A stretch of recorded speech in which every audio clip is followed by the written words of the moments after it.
Oke.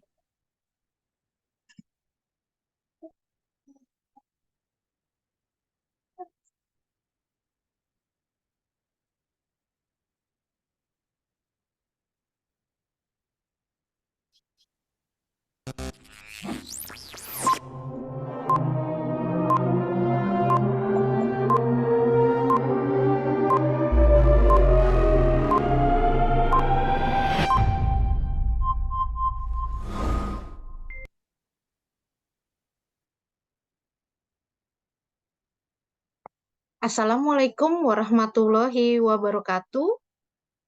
Waalaikumsalam warahmatullahi wabarakatuh. Selamat pagi dan salam sejahtera untuk kita semua. Yang terhormat yang terhormat Direktur PT Dell Training and Consulting, yang terhormat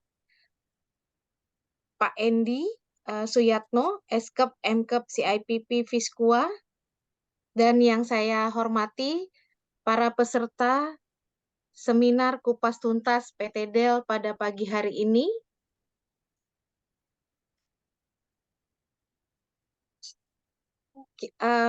Izinkan saya, Desi, akan membacakan susunan acara pada pagi hari ini.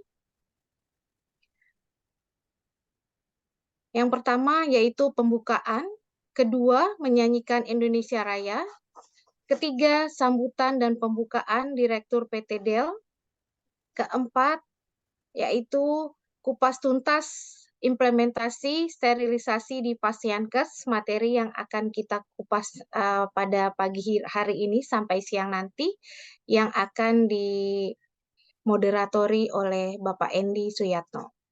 Selanjutnya, untuk yang pertama kita akan menyanyikan lagu Indonesia Raya. Bapak Ibu dimohon duduk dengan tegap.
Sebelum kita mulai acara seminar pada pagi hari ini, mari kita berdoa menurut agama dan kepercayaan masing-masing agar seminar pagi ini berjalan dengan lancar, bermanfaat untuk para peserta, dan kita semua diberikan kesehatan.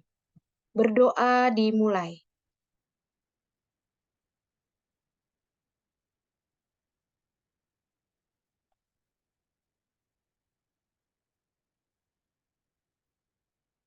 Berdoa selesai. Puji syukur kita panjatkan kehadirat Allah Subhanahu wa Ta'ala, Tuhan yang Maha Esa, karena hanya perkenaannya kita dapat berkumpul pada pagi hari ini di seminar kupas tuntas implementasi sterilisasi di Pasienkes pada hari Sabtu tanggal 9 Maret 2024 yang akan diselenggarakan dari jam 9.30 sampai jam 12.30. Bapak Ibu, untuk acara selanjutnya kita akan mendengarkan pembukaan dan sambutan oleh Direktur PT Del, Ibu Linduati Kristina Eskep Nurse Mars CIPPS Fiskua. Untuk Ibu Lindu Kristina dipersilakan. Baik, terima kasih Bu Desi. Selamat pagi Bapak Ibu yang saya hormati. Salam sejahtera buat kita semua. Assalamualaikum warahmatullahi wabarakatuh. Puji dan syukur kita panjatkan kehadirat Tuhan Yang Maha Esa. Atas kasih anugerah kita boleh berkumpul mengikuti kegiatan seminar tentang kupas tuntas sterilisasi yang diselenggarakan oleh PT Del Training and Consulting ini. Sekilas tentang profil PT Del Training dan Consulting ini adalah yang kami dirikan di awal tahun sebagai direktur utama. Saya dibantu oleh dua sahabat saya yaitu Pak Endi dan Bu Desi. Bahasa Del ini sebenarnya diambil dari bahasa Yunani yang bisa diartikan juga sebagai delos. Nah, itu artinya bermata jeli. Ya, jadi sebenarnya memang kita didoakan di sini menjadi seorang perempuan yang berpandangan luas, tajam penglihatan, dan bermata jeli. Jadi tujuan kami PT Del ini kenapa kita bilang berpandangan luas, seperti logonya kami, bahwa kami akan menggenggam dunia bagaimana diklat ini bisa berjalan dengan baik. Diklat kami ini tidak hanya bidang PPI saja, tapi berbagai jenis kesehatan. Nanti juga akan ada pelatihan-pelatihan terkait keperawatan, kedokteran, konsultan atau konsulting tentang kesehatan. Mungkin Bapak Ibu, teman-teman ada yang mau konsultasi tentang akreditasi, pembuatan dokumen-dokumen, atau bahkan mungkin hospital below, konsultan atau mungkin bagaimana pembuatan rumah sakit, kami bisa memfasilitasi tentunya dengan narasumber yang memang kompeten di bidangnya. Baik Bapak Ibu, saya tidak banyak mengucapkan terima kasih atas kepercayaannya telah mau bergabung dengan kami untuk mengikuti seminar tentang kupas tuntas sterilisasi yang diselenggarakan oleh PT Del pada hari Sabtu tanggal 9 Maret 2024 dengan mengucapkan Bismillahirrahmanirrahim. Dengan resmi acara ini kami buka. Saya kembalikan kepada Bu Desi. Baik, terima kasih Bu Lindu. Bapak Ibu, Saudara Semila, seminar pagi ini telah dibuka oleh Direktur PT Del. Kita sebelum memasuki materi inti, saya akan memperkenalkan moderator pada pagi hari ini. Moderator pagi hari ini Bapak Endi Suyatno, Eskep Mkep CIPP Fiskua. Saya akan membacakan sedikit CV beliau sebelum kita memasuki. Bapak Endi ini lulusan dari Akper Islam Sultan Agung Semarang, S1 Keperawatan di Universitas Islam Ashifa Jakarta, dan pasca sarjananya di UMJ. Sekarang mengambil S3 di Universitas Pakuan. Beliau juga sudah mengikuti beberapa pelatihan di Bangkok, Thailand, dan masih banyak ya Bapak Ibu. Beliau juga sebagai TOT, BNSP, TOT COVID-19, dan konsultan manajemen kesehatan di BNSP, Hospital Smart, mengikuti Hospital Smart 2020, audit SPI, dan masih banyak lagi. Beliau juga aktif di beberapa universitas sebagai dosen, narasumber, dan beliau juga menjadi surveyor akreditasi di LARS DHP pengurus pusat Lavkespri, dan beberapa narasumber, dan beliau sangat aktif di mana-mana juga ya. Oke, untuk mempersingkat waktu, kita panggil Bapak Endi Suyatno. Pak Endi, apakah sudah siap, Pak? Ya, baik. Baik, Assalamualaikum Mbak Desi. Insya Allah siap, Mbak Desi. Silakan Bapak, waktu Bapak sampai jam Boleh 12. ya, saya Ya. pegang kendali Mbak Desi. Ya, baik, terima kasih. Pagi-pagi makan kuaci. Apa dengan kekasih? Terima kasih Mbak Desi, ya pastinya yang sudah membawakan moderator. Saya ucapkan terima kasih. Baik, Bapak Ibu, di sini hujan besar, ya. Mohon izin kalau misalkan ada apa namanya kendala, ya Jakarta hujan. Baik, Bapak Ibu, pastinya Bapak Ibu sudah menunggu sekali, ya. Pada prinsipnya nanti Bapak Ibu bisa melakukan perbaikan yang akan disampaikan narasumber kita, Indo Kristina. Mungkin ada yang sudah kenal, ada yang belum kenal. Alangkah baiknya kita lihat dulu. Nah, boleh di-share Bapak Samsi, baik.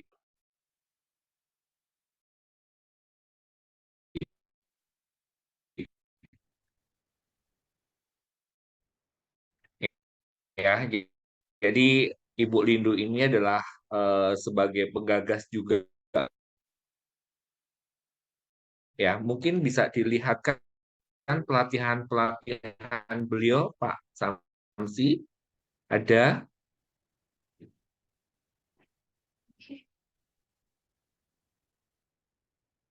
Baik, ya, ini adalah beliau ya, Ibu Lindu, beliau lulusan Pak Emas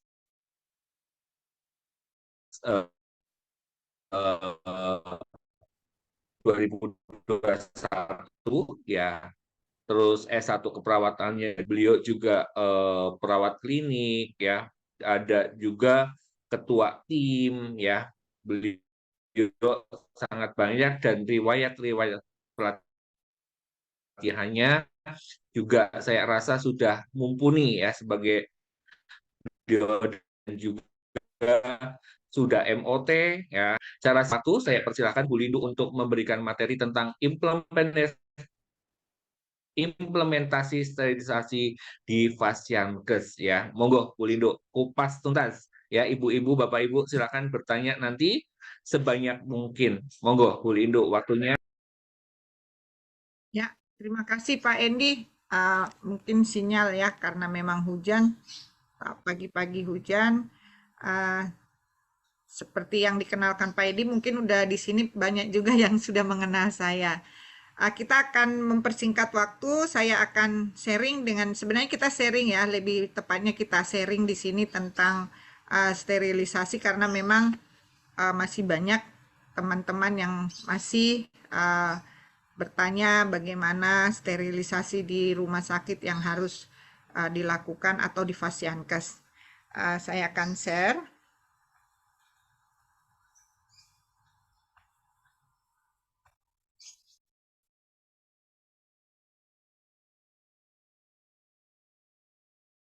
Sudah terlihat, Pak Endi? Sudah, Bu. Tinggal dibesarkan.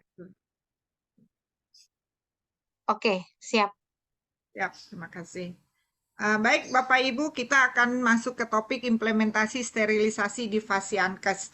Ya, jadi kenapa ini kami buat topik? Ternyata dari pengalaman Pak Endi, saya, kalau kami melakukan survei, PPI Dasar juga melakukan pelatihan, ternyata masih banyak yang kita kurang sepaham, atau mungkin tepatnya ada yang pemahaman-pemahaman yang belum kita samakan seperti itu. Jadi di sini kami mencoba, kita sharing, kita bahas sama-sama sebenarnya seperti apa yang dikatakan sterilisasi itu ya. Jadi ini tadi CV saya sudah dibacakan oleh Pak Endi. Saya rasa nanti boleh diskusi di grup saja. Jadi Bapak Ibu, pelayanan kesehatan yang diberikan kepada masyarakat tentunya harus didukung oleh sumber daya manusia yang berkualitas untuk mencapai pelayanan yang prima dan optimal.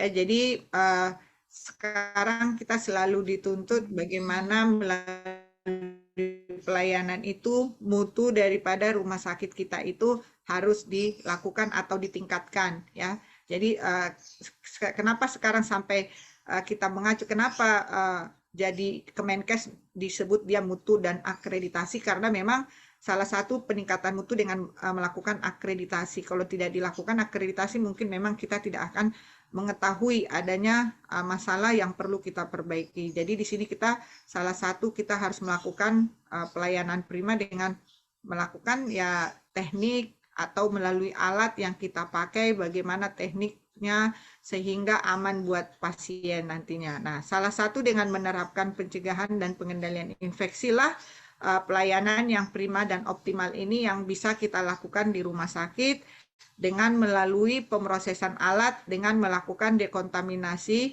yang meliputi ada metode pembersihan yang di situ adalah suatu proses yang menghilangkan benda asing, ya. Benda asing di sini maksudnya ada darah, ada debu, ada mungkin protein-protein yang menempel di permukaan atau dari suatu objek atau peralatan dengan menggunakan air sabun atau biasa kita sebut dengan deterjen atau dengan menggunakan enzimatik.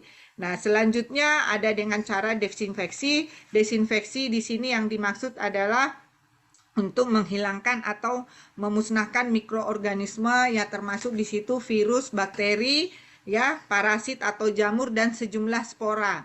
Ya, kalau desinfeksi ini dia sampai spora, dia bisa menghilangkan dengan menggunakan larutan desinfektan, ya. Jadi sedangkan yang berikutnya adalah sterilisasi. Nah, nanti yang kita bahas di sini adalah sterilisasinya, bagaimana proses sterilisasi, bagaimana ruangan alat sterilisasi yang dikatakan yang benar, seperti apa persyaratan di ruangan CSSD itu yang kita bahas, dan audit PPI serta audit CSSD itu sendiri sampai nanti kita masuk ke dalam laporannya, ya. Pemrosesan alat yang dimaksud di sini adalah bagian daripada kewaspadaan standar yang harus kita lakukan setelah melakukan tindakan, yaitu dengan metode tadi, pembersihan, desinfeksi, dan sterilisasi.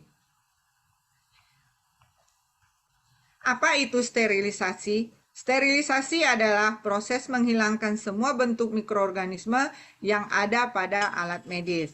Ada juga yang mengatakan sterilisasi adalah suatu proses menghilangkan atau memusnahkan semua bentuk mikroorganisme pada peralatan medis atau objek termasuk endosporanya. Ya, kalau tadi desinfeksi hanya spora, kalau dia sudah sterilisasi termasuk endospora yang dapat dilakukan melalui proses fisika dan kimia dengan menggunakan alat sterilisator, ya. Jadi proses sterilisasi terjadi dengan memaparkan energi termal dalam bentuk panas kering atau basah, ada juga dengan menggunakan zat kimia dalam wujud cair atau gas, maupun bentuk radiasi terhadap suatu benda dalam waktu tertentu, ya. Seperti itu. Kita lihat apa sekilas klasifikasi alat menurut Spalding, ya. Jadi kita lihat di sini perlakuan alat itu kita tidak bisa lepas dari klasifikasi alat berdasarkan Dr. Early Spalding. Jadi kita bagaimana memproses alat tentu kita dari kategori inilah, dari klasifikasi inilah. Jadi peralatan itu ada kritikal, ada semi kritikal, dan ada non kritikal. Kalau yang dikatakan kritikal adalah alat-alat yang masuk ke dalam pembuluh darah atau jaringan tubuh. Ya, contohnya seperti instrumen bedah, alat-alat kedokteran gigi. Jadi gigi itu, alat-alat kedokteran gigi itu harus disterilkan karena dia bagian daripada alat kritikal. Sedangkan semi kritikal adalah alat yang masuk ke dalam mukosa, contohnya alat-alat endoskopi, laryngoskop, spekulum vagina, ya. Dia diperlakukan nantinya dengan menggunakan desinfeksi tingkat tinggi. Sedangkan yang ketiga adalah peralatan non kritikal yang hanya mengenai atau menempel di permukaan tubuh kita yang utuh, ya. Contohnya stetoskop, tensimeter, atau elektroda atau EKG, ya. Jadi dia dilakukan dengan desinfeksi tingkat rendah. Apa tujuan kita melakukan daripada sterilisasi? Tentunya untuk memutus rantai infeksi dari peralatan perawatan pasien sehingga aman digunakan kepada pasien, petugas kesehatan, pengunjung, dan lingkungan rumah sakit atau Fasiankes. Untuk mencegah penyebaran infeksi dan memastikan alat-alat tersebut bebas dari kontaminan yang dapat membahayakan pasien. Jadi ini tujuan kita melakukan sterilisasi, ya. Jadi kita lihat bagaimana pelayanan sterilisasi itu, ya. Sterilisasi merupakan suatu unit di rumah sakit atau Fasiankes yang memberikan pelayanan sterilisasi semua kebutuhan rumah sakit atau Fasiankes seperti alat-alat, instrumen bedah, linen, dan bahan lain yang diperlukan dalam kondisi steril. Kalau kita lihat yang diperlukan dalam kondisi steril adalah baju-baju di OK atau linen di OK, yaitu perlu di situ instrumen bedah pasti untuk alat-alat operasi atau alat-alat GV, ya. Nah, dengan tujuannya tentu untuk menyediakan alat-alat yang steril. Yang kedua, untuk mencegah terjadinya transmisi mikroorganisme melalui alat. Yang ketiga, menjamin kualitas sterilisasi dan sebagai efisiensi daripada tenaga kesehatan. Ya. Bagaimana persyaratan daripada instalasi atau ruangan sterilisasi? Ya, kalau kita mungkin CSSD ada yang masih unit, ya, ada yang masih sudah sentral, ada yang masih unit, ya. Ada unit sterilisasi, ada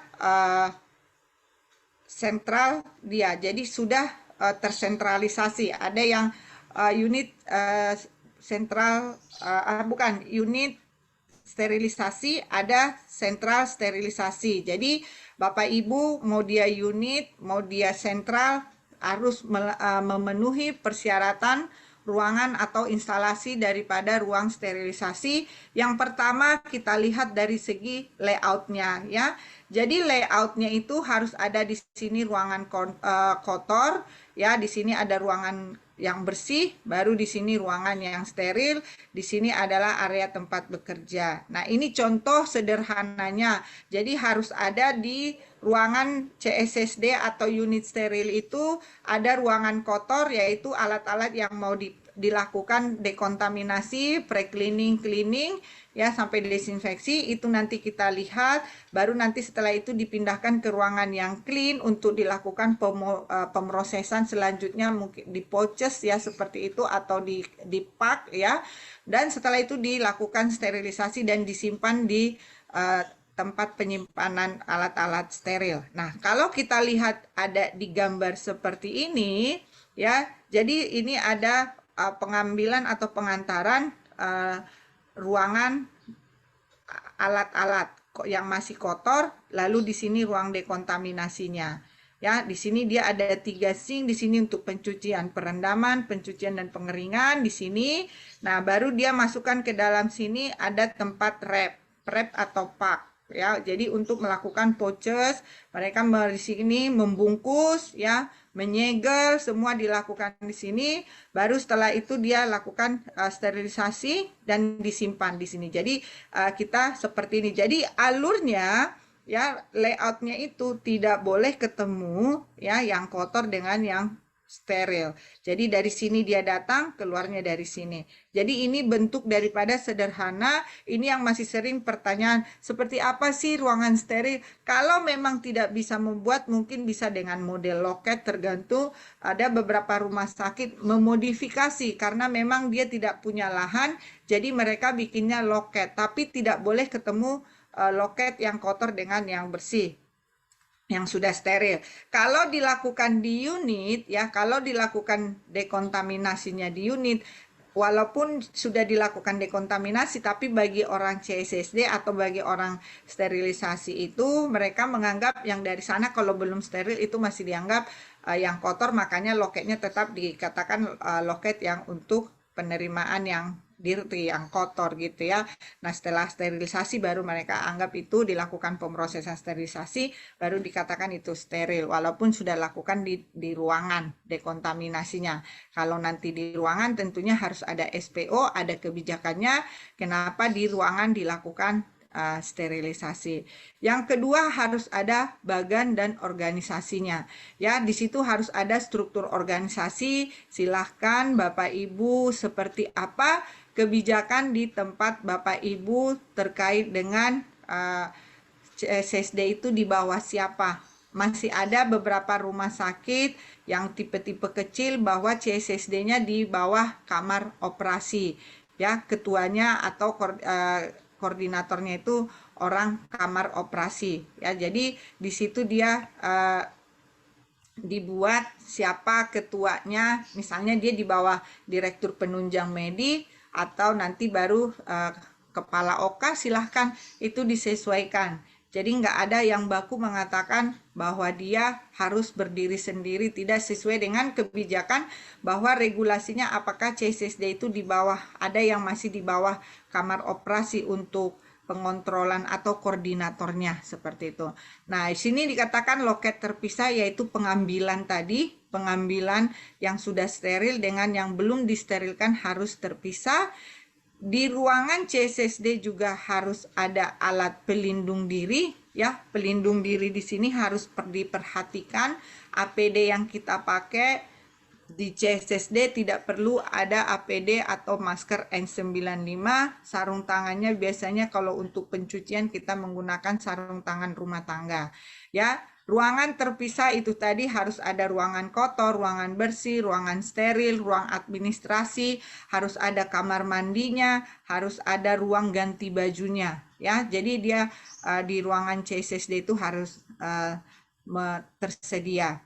Meja kerjanya yang memadai. Kalau kita di sini dianjurkan adalah meja kerja yang berbahan stainless, tidak dari kayu. Karena apa? Kayu itu sifatnya berpori dan lembab sehingga dia bisa menyerap debu atau mikroorganisme di sana, dan lebih diharapkan kalau kita menggunakan alat-alat atau yang terbuat dari mejanya dari stainless. Tentunya harus ada juga regulasi sebagai pedoman pegangan kita pada saat melakukan kegiatan di unit atau di sentral sterilisasi ya. Harus ada SOP ataupun SPO ya. Jadi di situ ada regulasi baik itu nanti SPO bagaimana perendaman, SPO pencucian, pengeringan, sterilisasi, distribusi, itu harus dilakukan sama harus dibuat oleh CSSD. Dan yang terakhir adalah petugas CSSD dipimpin oleh yang sudah kompeten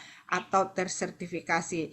Jadi koordinator CSSD minimal koordinatornya sudah harus mengikuti pelatihan seperti kita IPCN. CSSD juga harus mengikuti pelatihan tersertifikasi. Nanti dia bisa melatih teman-temannya di lapangan. Minimal koordinatornya sudah harus memiliki sertifikat bahwa sudah mengikuti pelatihan CSSD seperti itu. Jadi ini persyaratan yang harus dipenuhi pada saat kita berada di sterilisasi ya. Yang berikutnya kira-kira indikasi-indikasi apa saja yang harus diperhatikan atau yang dilakukan, kenapa perlu penanganan alat tadi ya, pemrosesan alat atau dekontaminasi tadi. Indikasinya adalah alat habis pakai, permukaan lingkungan, dan linen habis pakai. Jadi ini adalah indikasi daripada dekontaminasi ya. Jadi kita lihat di situ termasuk linen dan lingkungan ya. Nah, yang berikutnya adalah alur pemrosesan alat. Ya, jadi alur pemrosesan alat ini Bapak Ibu tadi kita sekilas sebelum dia masuk ke sterilisasi, tentunya ada alurnya, diapain dulu itu alat. Jadi nggak ada langsung alat itu langsung dikirim ke CSSD langsung disterilkan, tidak seperti itu ya. Begitu masuk langsung ini alat dari kamar operasi langsung masuk ke autoclave, tidak seperti itu. Tapi ada alur yang harus kita perhatikan. Yang pertama yaitu pre-cleaning atau pra pembersihan atau biasa kita sebut adalah perendaman ya. Jadi perendaman itu kita menggunakan enzimatik atau deterjen. Jadi enzimatik atau deterjen tergantung lamanya produk yang Bapak Ibu gunakan. Jadi tidak ada nanti ditanya yang standar itu seperti apa Bu Lindu. Tidak ada dikatakan yang standar berapa lama, tergantung produk yang Bapak Ibu pakai, tapi tentunya harus dibunyikan di SPO. Nanti kalau produknya ganti, misalnya pimpinan bilang, carilah kemahalan itu, ada nggak yang lebih murah, tapi sama kualitasnya. Pasti memang kalau kualitas murah tentu nggak sama ya, harga murah kualitas bagus biasanya nggak ya. Nah tapi setidaknya ada isi yang sama, tujuannya sama, kegunaannya sama. Nah ini nanti SPO-nya harus dirubah. Misalnya waktu produk A hanya 10-15 menit ya, itu dibuat di dalam SPO, tiba-tiba kita berubah jadi 30 menit ya, direvisi SPO-nya ya, dibuat di SPO-nya bahwa dilakukan perendaman sampai 10 menit misalnya. Nah, tiba-tiba alat kita berubah menjadi harus jadi 30 menit. Bunyikan lagi di dalam SPO ya. Setelah dilakukan perendaman ya, kalau merendam juga harus sampai tenggelam, jangan ada kelihatan kayak nongol-nongol gitu ya. Jadi perendaman ini juga harus dilakukan sampai dia tenggelam, ditutup ya seperti itu.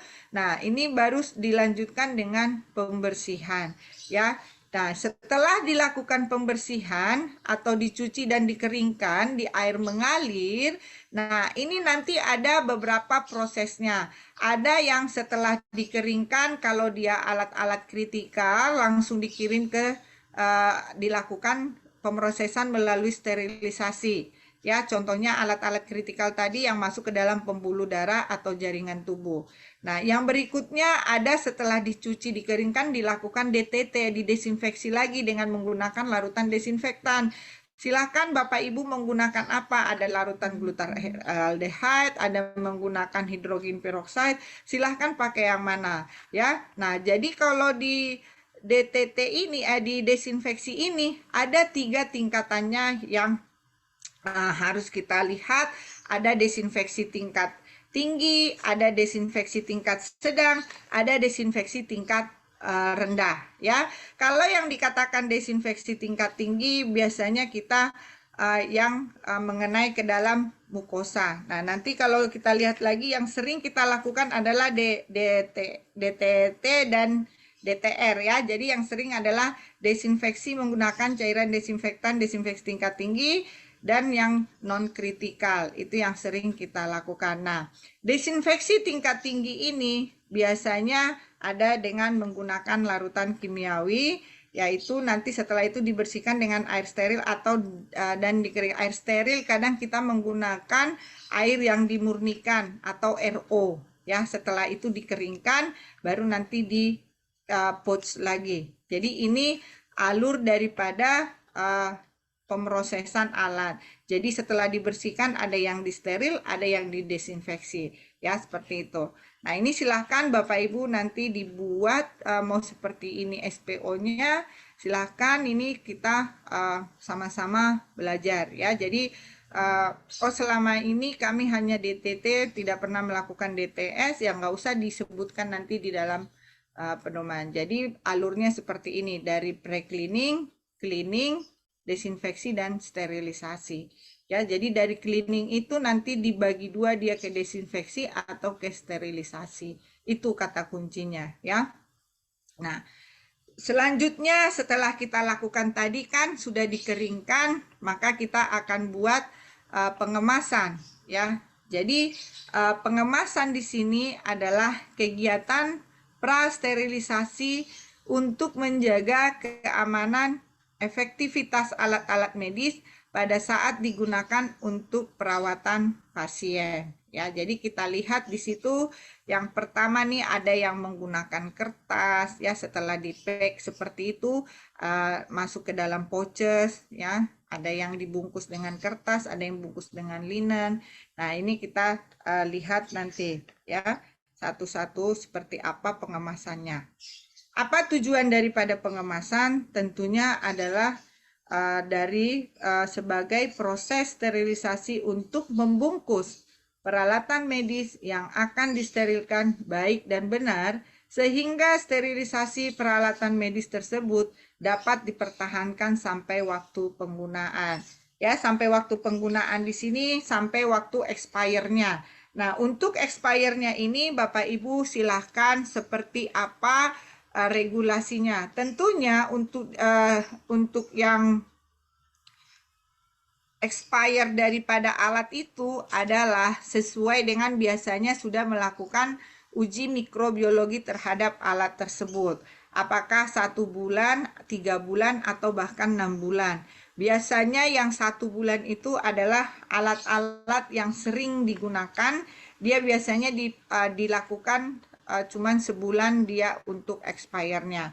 Tapi itu dibunyikan di regulasi Bapak Ibu, alasan-alasan apa kenapa dia harus 1 bulan, 3 bulan, apakah berdasarkan uji mikrobiologi. Nah, itu dibunyikan di dalam pedoman CSSD-nya nanti ya, terkait dengan pengemasannya itu. Nah, syarat daripada pengemasan itu adalah harus sesuai dengan metode sterilisasi yang dipakai. Nah, silakan seperti apa metode yang Bapak Ibu pakai di tempatnya masing-masing ya. Jadi nanti sterilisasi pakai metode yang mana ya? Apakah alatnya ini atau pembungkusnya ini menahan mikroorganisme dan atau bakteri seperti itu ya? Apakah dia bisa merta apa malah justru menyerap misalnya seperti itu? Apakah dia kuat dan tahan lama ya? Dan apakah mudah digunakan? Nah, di sini kita lihat ya, di sini ada menggunakan kertas, ada menggunakan pot, ada menggunakan linen ya seperti itu. Nah, ini kita harus lihat apakah dengan ini nanti masih bisa, dengan linen masih boleh ya Bapak Ibu ya, masih bisa kita gunakan ya, dan tidak mengandung racun ya. Jadi perhatikan kandungan daripada nanti produk yang Bapak Ibu gunakan di alat atau di ruang CSSD-nya ya. Nah, di sini setelah itu dilakukan penyegelan. Segelnya harus yang baik, aman dan mudah dibuka, dan jangan lupa harus ada di sini indikator masa kadaluarsanya. Jadi jangan lupa Bapak Ibu, khususnya teman-teman yang ada di CSSD ya, khususnya yang ada di CSSD, jangan lupa masa kadaluarsa ya, dan jangan lupa ditulis di situ, dan itu harus dilakukan monitoringnya setiap hari. Jadi nanti pada saat melakukan penyimpanan alat-alat itu buatlah dia FIFO ya. Jadi yang mau expire, phase out. Jadi yang mau expire yang pindahkan ke depan, yang baru disterilkan taruh ke belakang, agar Bapak Ibu mudah dalam pengontrolan atau monitoring terhadap masa dari kadaluarsa alat yang sudah disterilkan. Jadi ini harus diperhatikan ya. Yang berikutnya kita perhatikan bagaimana penyegelan dalam kemasan tersebut. Kita menggunakan tape indikator ya, seperti yang ada di gambar ini. Ini tape indikator ya. Nah, nanti dilihat di situ tape-nya itu, dia kalau dia udah sesuai biasanya dia nanti akan ada perubahan warnanya. Kalau dia nggak berubah berarti alatnya belum sesuai, misalnya seperti itu ya. Segel harus dibuat sedemikian rupa sehingga apabila dibuka, fungsi segel itu tidak menjadi hilang. Jadi hati-hati ya Bapak Ibu, biasanya kita kalau orang PPI ya, biasanya segelnya, indikatornya itu kita bikin itu nanti ditaruhnya di surveillance kita. Jadi pada saat ada kasus IDO ya, kita bisa lihat dari indikator juga yang bisa kita lihat, dan pada saat dia dibuka segelnya masih bagus apa tidak, itu nanti monitoringnya kita ya. Jadi selanjutnya di sini setelah kita lihat jenis-jenis kemasannya ya, ada yang terbuat dari linen ya. Jadi ada yang terbuat dari linen ya dan tidak dianjurkan linennya itu yang berbahan yang di bleach. Tahu ya yang di bleach ya Bapak Ibu? Di bleach itu di putih kayak kita pakai backlin ya. Jadi di bleach dia di ini tidak dianjurkan ya. Yang berikutnya bukan dari bahan kanvas atau tidak tebal dan tidak kaku. Jadi perhatikan kalau nanti Bapak Ibu mau memilih linen untuk pembungkusnya, diperhatikan juga ya bagaimana dari komposisi dari linen tersebut, apakah dia berbahan kanvas atau tebal dan atau kaku. Nah, itu tidak dianjurkan. Yang berikutnya berbahan kertas. Yang berbahan kertas ini karena dia kertas, dia tidak boleh digunakan kembali, tapi dia dipakai sekali saja. Habis itu nanti setelah sudah selesai kita gunakan, ya dia dibuang, jangan dipakai. Oh, masih bagus nih, sayang ini kan harganya mahal ya, seperti itu.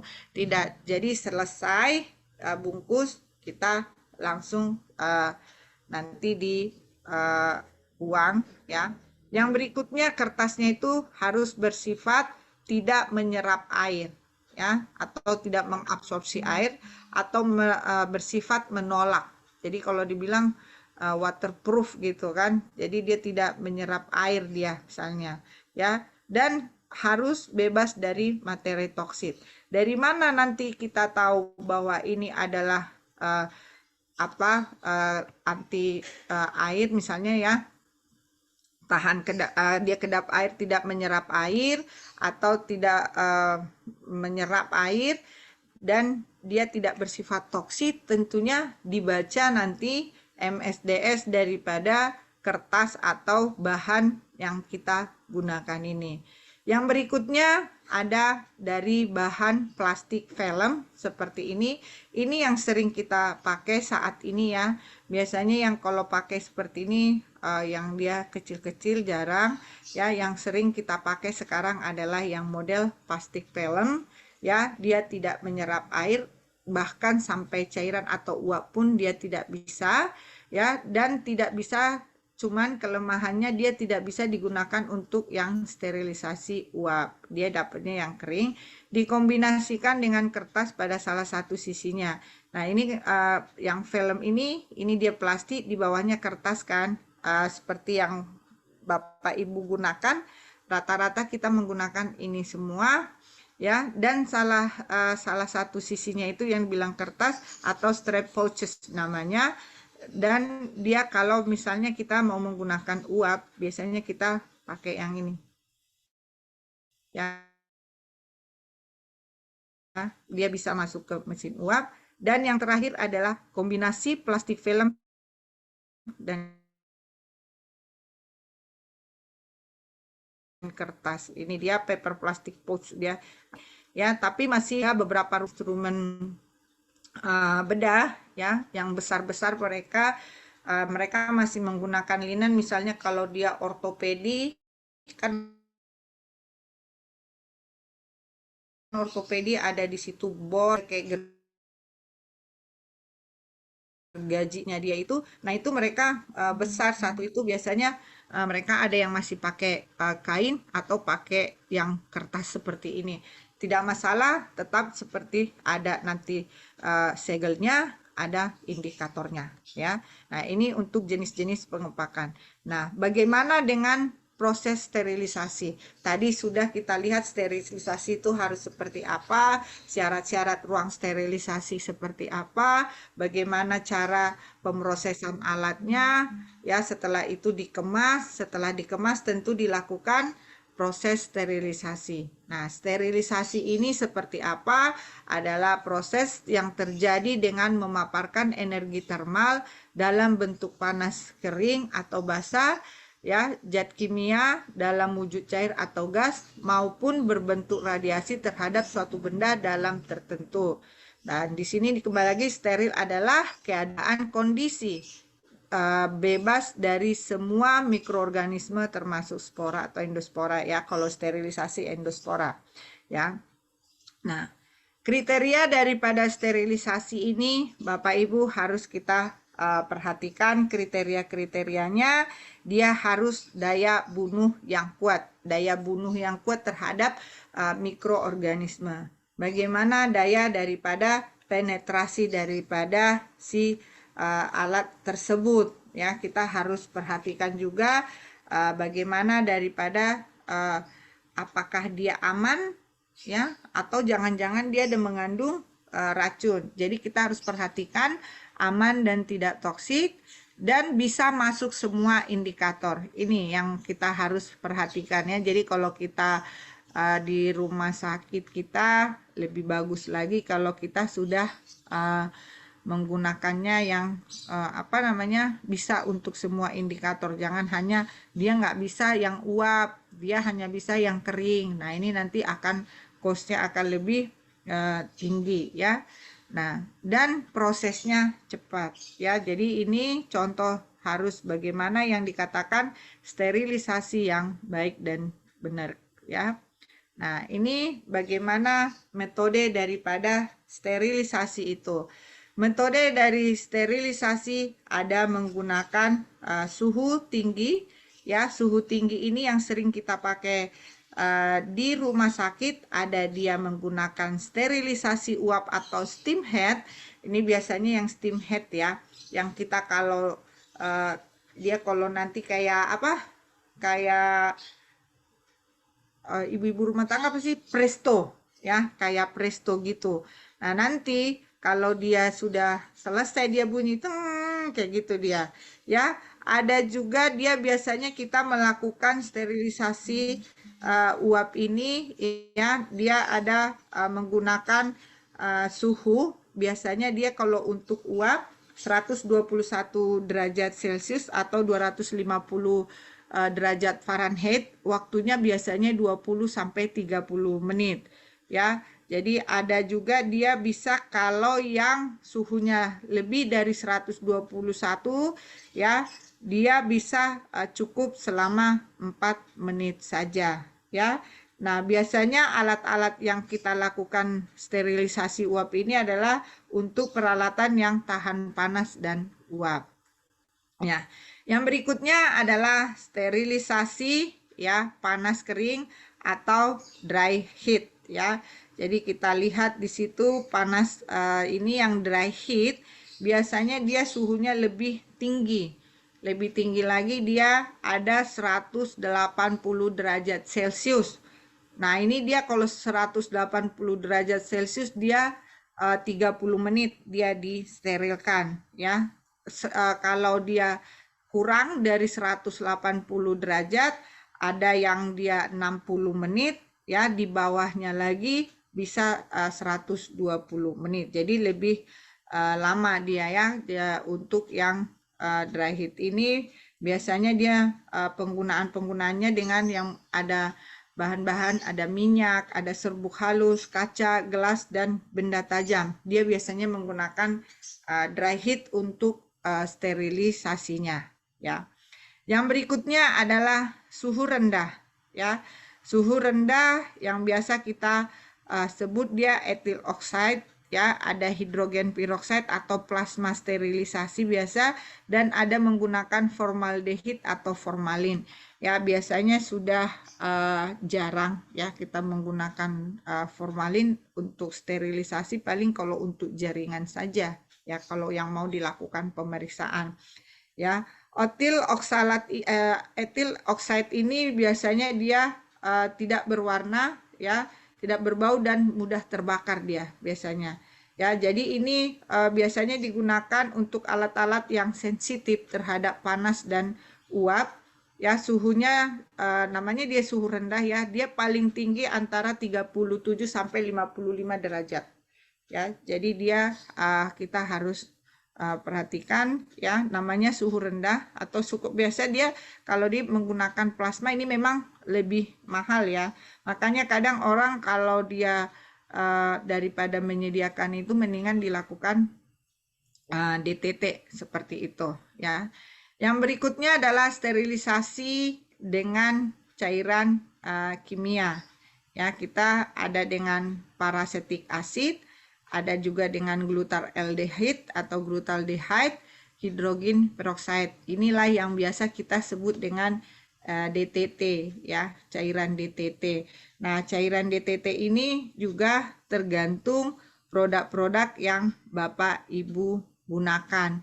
Ya, dia berapa lama, ada beberapa produk yang menggunakan kalau dia sudah dibuka bisa bertahan sampai 28 hari, ya, seperti itu. Ada juga yang mengatakan 30 hari. Nah, jadi silakan sesuai dengan kembali lagi produk yang Bapak Ibu gunakan, ya. Yang berikutnya adalah sterilisasi dengan radiasi. Dia biasanya menggunakan sinar gamma atau elektron beam, sinar X, dan sinar ultraviolet. Nah, ini contoh-contoh mesin-mesinnya. Ya, kalau untuk yang autoclave biasanya yang double door, yang ini ya dari sini, ya ini dari belakang. Nah, ini yang model steam. Ya, yang berikutnya adalah monitoring dan evaluasi terhadap pelaksanaan di CSSD. Yang pertama kita lihat monitoring dari pemantauan, ya, dari pemantauan fisiknya, biologinya, dan kimianya. Kita lihat monitoring fisiknya itu seperti apa, apakah sudah sesuai, ya, kita lihat seperti itu. Yang dilihat di sini bagaimana dia suhunya, waktunya, ya, tekanannya. Nah, selama dia proses sterilisasi, ini biasanya dicatat. Nah, yang mencatat ini orang CSSD, bukan orang PPI.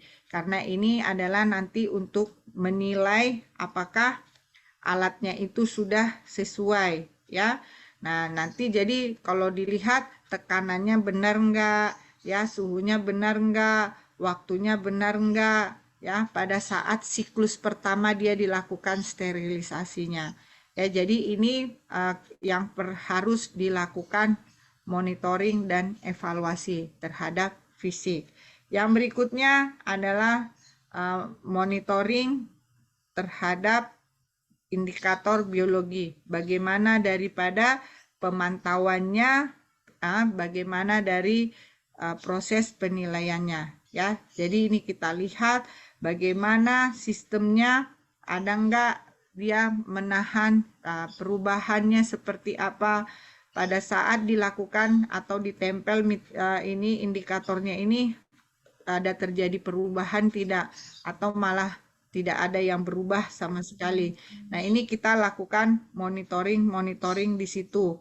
Ya, kita lihat bagaimana proses, ya, apakah dia sudah sesuai dengan. Jadi ini semua adalah yang dilakukan. Nah, nanti paling kalau terjadi ada IDO, kita lihatlah indikatornya ini, ya, waktu itu dia pakai yang tanggal berapa, indikatornya ini ada yang double biasanya itu, ya, ada 1, 2 lapis, nanti diambil satu seperti yang kimia itu, nanti kita ambil, kita lihat pada saat dia dilakukan pemrosesan warnanya berubah enggak.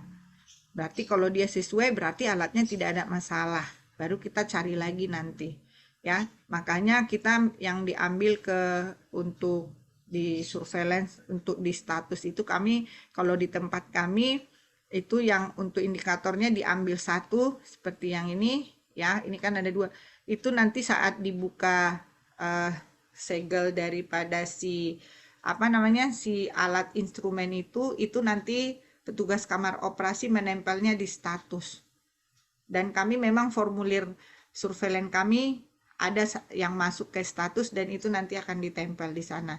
Jadi kalau terjadi kasus IDO, kami akan investigasi dari CSSD, dari kamar operasi CSSD, ya, nanti sampai dia pasien di rumah seperti apa kebiasaannya.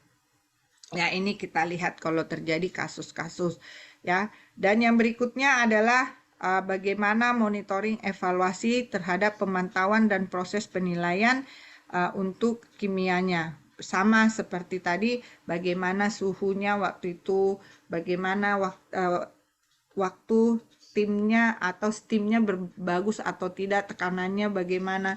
Jadi ini yang dilihat. Nah, ini semua merupakan daripada monitoring dan evaluasi daripada bagian atau dari CSSD itu sendiri. Nah, yang berikutnya adalah ada beberapa kesalahan-kesalahan di dalam pengelolaan alat medis. Nah, di sini yang sering terjadi adalah pembersihan yang tidak adekuat pada saat melakukan dekontaminasi.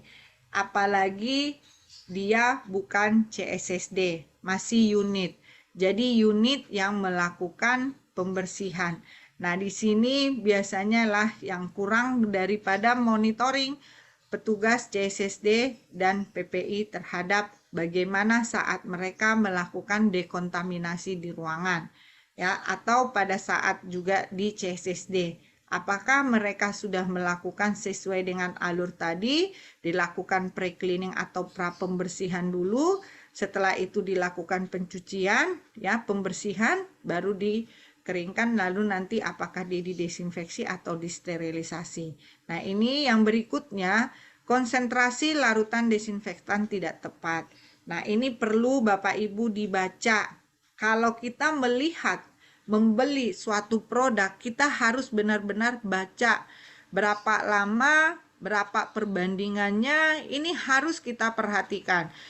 Apakah dia harus dicampur, dia berapa lama direndam, setelah direndam diapain, ini harus kita lihat. Jadi sering sekali setelah dilakukan desinfeksi sudah langsung ada yang dikering langsung dipakai karena mungkin keterbatasan. Nah, ini konsentrasinya juga biar irit dibikin nggak sesuai dengan apa yang ada di produk, di anjuran produk. Dan yang berikutnya penyimpanannya tidak benar, tidak sesuai dengan ada suhu dan kelembapan, itu harus diperhatikan. Jadi monitoring ke CSSD kita lihat dari tekanannya untuk alat-alat itu apakah tekanan positif untuk alat-alat yang udah disteril, alurnya bagaimana, penyimpanannya apakah FIFO, ya, suhu dan kelembapannya apakah sudah sesuai. Ya, nah ini kita lihat. Jadi kalau yang bahan-bahan penyimpanan basah setelah sterilisasi ini kenapa bisa terjadi? Ya, jadi penyimpanan basah setelah sterilisasi mungkin ruangan sterilnya itu, ya bukan ruangan steril ya, ruangan alat-alat sterilnya itu terlalu lembab sehingga terjadi kondensasi udara. Ruangan itu jadi basah. Jadi kalau kita ke situ berembun semua. Nah, ini salah satu nanti faktor penyebab terjadinya adanya risiko mikroorganisme. Mungkin bisa jamuran karena dia terlalu lembab, ya. Nah, di dalam kita Bapak Ibu di CSSD ini khususnya petugas CSSD ada audit yang dilakukan terhadap sistem kontrol dan kualitas, ya. Ada beberapa parameter yang diuji dan ada pencatatan ujinya. Jadi ini silahkan nanti mau dibuat seperti apa formnya, silahkan, ya. Nah, jadi kalau biasanya yang melakukan parameter uji ini dilihat uji kelayakan daripada mesinnya. Ya, kita mesinnya sesuai nggak seperti tadi ya, alatnya steamnya itu atau autoclave-nya bagus nggak gitu ya kan, berfungsi tidak. Nah, bagaimana daripada daya cuci mesin kalau dia pencuciannya menggunakan mesin bukan menggunakan yang manual. Ini kita lakukan apakah jadi mesin itu kita lihat kan kalau kita beli mesinnya ada semua berapa menit, suhunya harus berapa, bagaimana caranya, setelah itu diapain. Nah, ini harus dilihat. Kita uji parameternya itu ya. Baru kita lihat setelah dilakukan hasil pencuciannya bagaimana dengan menggunakan mesin itu. Apakah masih ada sisa noda yang di sana? Itu. Yang berikutnya kita uji fungsi instrumen tadi. Apakah masih layak, masih bisa? Jangan-jangan instrumen-instrumen kita sudah karatan, sudah ada yang ompong, sudah ada yang bolong. Kalau di apa namanya kayak klem udah susah. Nah, itu. Baru kita lihat, nah nanti validasi mesin sealing biasanya ini dengan kita dengan vendornya nanti atau dengan ATEM. Ya, Lalu bagaimana dengan uji bovidiknya, uji biologinya, dan uji mikrobiologi. Nah, uji untuk mikrobiologi kalau bovidik dengan biologi biasanya sudah dilakukan rutin. Nah, kalau untuk mikrobiologi alat ini silahkan dibunyikan mau berapa kali, tentu itulah nanti yang menjadi hasil acuan bagaimana Bapak Ibu membuat alat itu expire dari menjadi sebulan, 3 bulan, atau 6 bulan. Ya, rata-rata memang paling lama baru sampai 6 bulan ya. Biasanya itu yang jarang dipakai, terus dilakukan uji mikro, hasilnya masih steril, mereka berani menyebutkan orang CSSD itu ya. Nah, itu terkait dengan parameter ujinya. Bapak Ibu, kenapa ini saya masukkan ke dalam sini? Karena ini nanti ada salah satu penilaian di akreditasi juga. Ya, kalau mungkin yang sudah ada akreditasi di sini, yang masuk ke CSSD, pasti ini ditanyakan oleh surveyornya.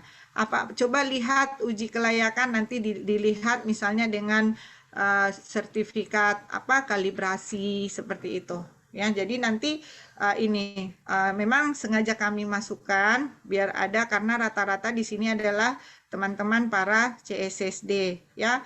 Yang berikutnya, bagaimana setelah dilakukan parameter terhadap uji atau uji terhadap parameter alat yang kita pakai, baru kita lihat di sini pencatatan. Nah, hasil uji kita catat bagaimana dari pemantauan suhu, kelembapan, dan tekanan di penyimpanan alat-alat steril kita. Ya, kita lihat di situ bagaimana monitoring mesinnya itu bagus apa tidak, ya, sesuai apa tidak dengan yang ada di SPO atau yang ada dengan MSDS-nya. Ya, bagaimana monitoring daripada proses sterilisasinya? Apakah indikatornya berubah atau tidak? Atau apakah kayak kemarin misalnya ada temuan kami setiap selesai disterilisasi dia basah. Ternyata ada beberapa faktor yang menyebabkan bahwa alat disterilisasi itu tidak boleh diambil langsung, mungkin karena buru-buru, begitu selesai langsung diambil, sehingga begitu masuk ke kamar operasi alatnya basah semua. Ternyata di situ harus ada diamkan dulu sampai dingin, sampai berapa lama baru buka mesinnya ya, alat sterilnya, baru kita keluarkan alatnya. Nah, ini ada kita lihat monitoring proses sterilisasi, dokumen uji kelayakan yang tadi. Jadi setelah dilakukan uji kelayakan tentu ada dokumentasinya ya. Jadi semua yang di parameter uji dicatat, didokumentasikan. Nah, kalau di rumah sakit atau di Fasiankes Bapak Ibu masih menggunakan alat single use yang di-reuse, bagaimana pemantauannya? Apakah alat-alat yang digunakan single use di-reuse ini terhadap pasien ada tidak yang mengalami infeksi? Bagaimana terhadap alat ini dikatakan sudah tidak layak lagi? Berapa kali reuse baru dia dikatakan tidak layak. Nah, ini nanti tentukan bahwa akan ada di dalam panduan atau pedoman CSSD. Ya, bagaimana monitoringnya ya, dan alat yang kita gunakan single use di reuse seharusnya harus tertulis di dalam rekam medis dan pasien harus menyatakan bersedia atau menandatangani surat pernyataan bahwa dia itu bersedia menggunakan alat-alat yang single use di reuse ya. Jadi ini harus benar bagaimana monitoringnya. Jadi selama dia menggunakan alat di reuse itu apakah ada tanda-tanda infeksi, ini harus dilakukan monitoring ya. Yang berikutnya adalah proses sterilisasi. Ada yang harus kita lakukan, ada uji visual dan ada uji kelayakan. Ya, uji visualnya kita lihat bagaimana dari mulai penyimpanannya, pemakaiannya, pemindahannya, dan precleaningnya, serta pembersihan, desinfeksi, ya, uji keringnya bagaimana fungsinya, pengemasannya bagaimana, dan sampai dia dilakukan sterilisasi. Nah, yang kita lakukan uji kelayakan adalah dari mulai pembersihan, desinfeksi, uji kering atau uji fungsinya, apakah klemnya itu masih berfungsi atau masih layak, jangan-jangan sudah karatan, guntingnya kalau kita ini udah susah ya, dan bagaimana label pelabelannya atau pengemasannya, dan sampai dia disterilisasi, apakah alat itu layak ya. Jadi ini ada proses sterilisasi. Kenapa ini juga adalah merupakan bagian daripada akreditasi? Saya rasa Bapak Ibu, teman-teman yang di CSSD pada saat akreditasi kemarin pasti ditanyakan oleh surveyornya seperti ini. Ya, karena memang saya juga salah satu surveyor. Pada saat saya survei ini juga akan saya tanyakan kalau saya ke CSSD. Tidak hanya berfokus di pada PPI saja. Ya, ini ada kita tanya semua. Jadi karena sepakat tadi bahwa salah satu penyebaran infeksi atau kontaminasi terjadinya infeksi melalui alat-alat yang dilakukan steril ya. Jadi kalau dia tidak steril, salah satu penyebabnya nanti kontaminasi ya. Nah, yang berikutnya adalah ini tadi setelah dilakukan uji uji parameter, uji kelayakan. Nah, kita lihat bagaimana pemeliharaan dan kalibrasinya. Saya rasa ini tugas daripada seorang CSSD ya. Kalibrasinya di sini apakah dia autoclave atau termometer, terserah. Siapa yang mau melakukan kalibrasi? Apakah menggunakan pihak ketiga atau menggunakan si vendor mesin? Ya, jadi bukan orang CSSD yang melakukan kalibrasi, tapi mereka biasanya mengundang orang yang kompeten di bidangnya, biasanya pengguna alat atau maksudnya nih owner alat atau si vendor yang kita beli, atau bisa ada namanya balai kalibrasi. Ada mereka khusus melakukan seperti PT atau untuk khusus mengurus kalibrasinya.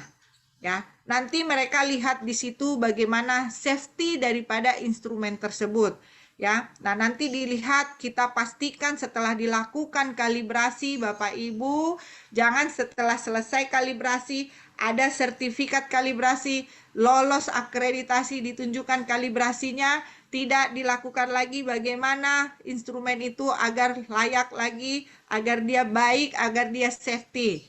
Ya, dan bagaimana petugas itu juga harus safety, kita harus perhatikan juga. Ya, setelah pemeliharaan kalibrasi, kita harus pelihara alat-alat kita, dan petugas-petugas kita juga harus perhatikan bagaimana mereka saat melakukan pekerjaan, melakukan kalibrasinya, ya, atau pada saat mereka melakukan pemrosesan alatnya di ruangan CSSD tadi.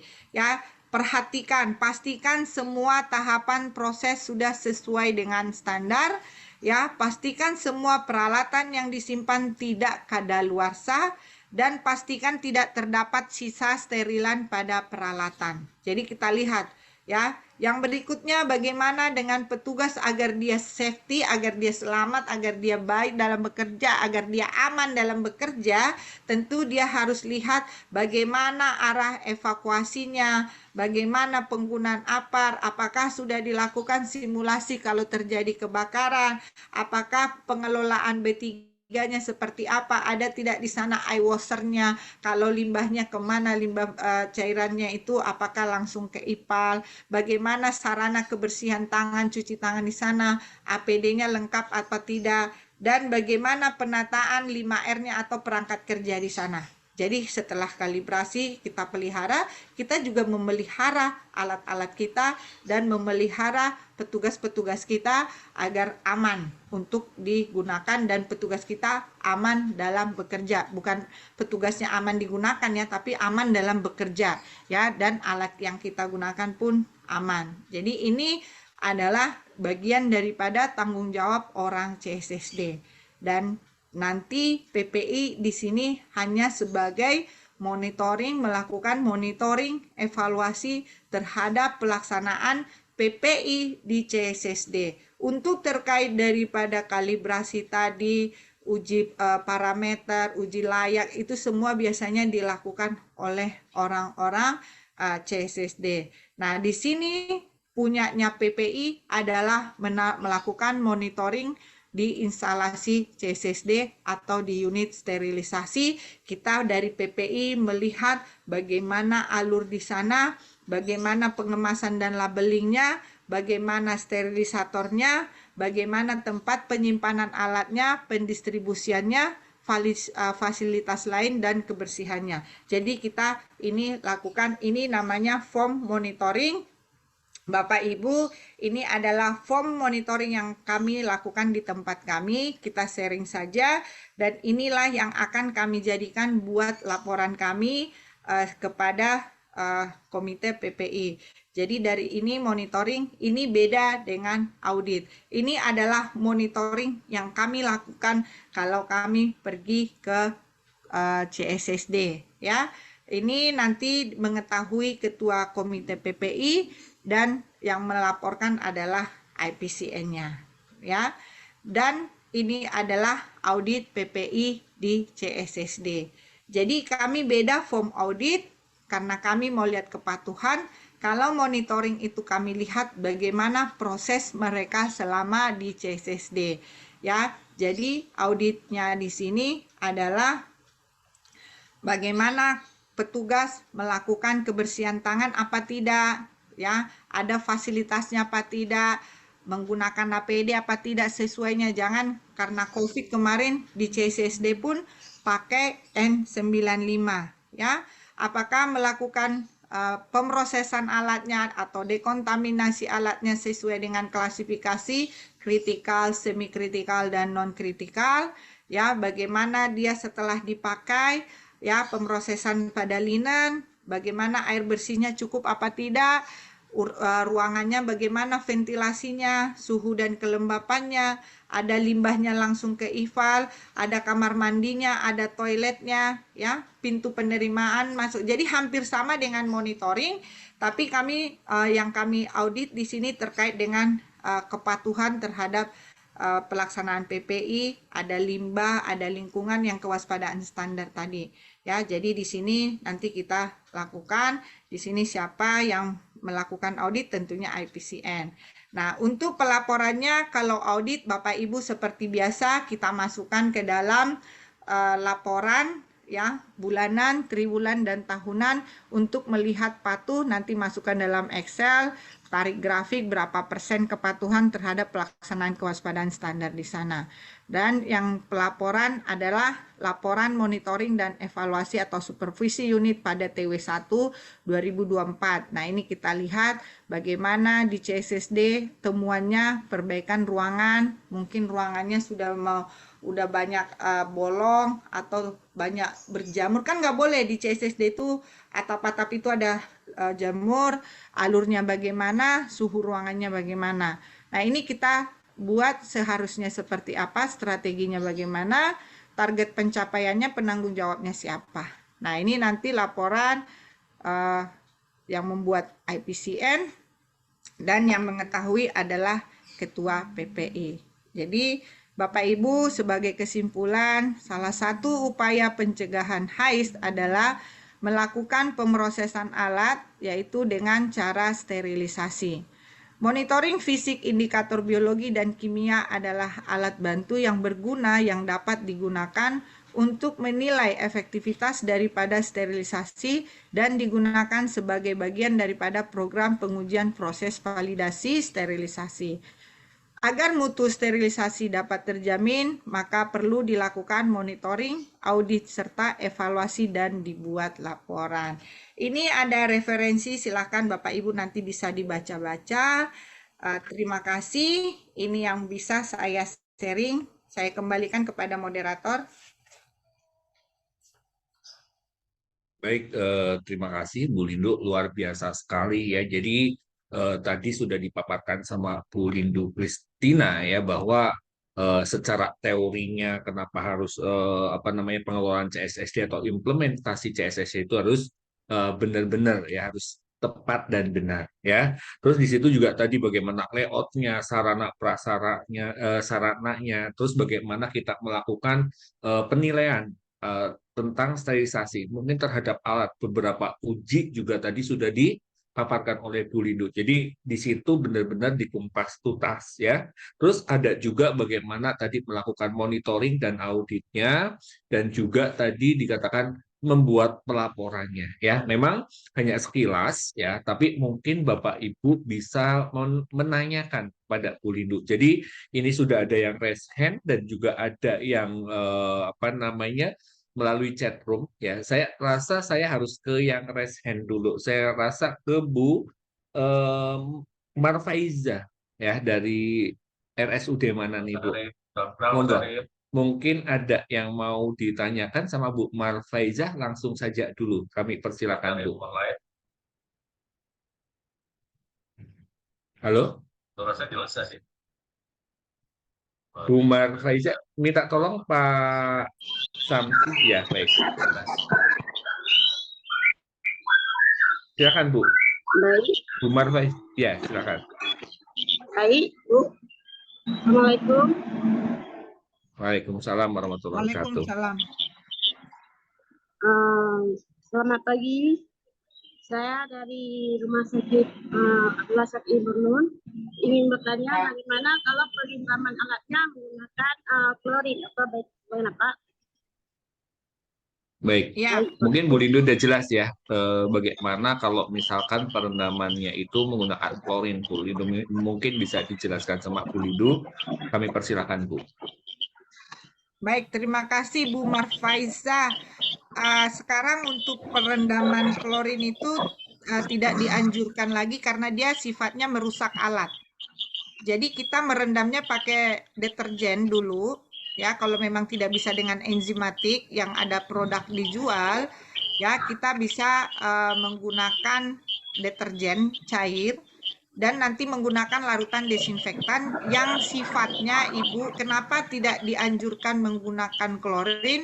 Klorin ini sifatnya dia merusak, korosif.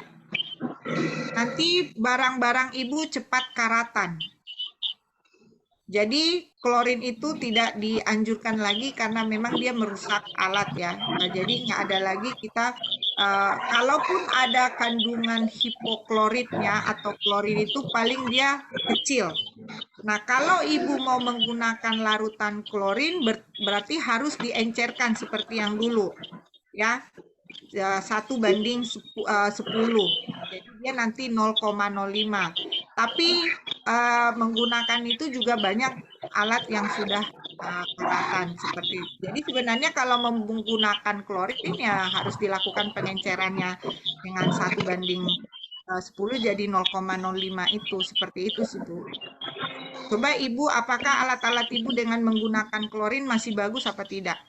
Apalagi mohon maaf buatan India, ya karena kami pakai Cina itu dia cepat karatan.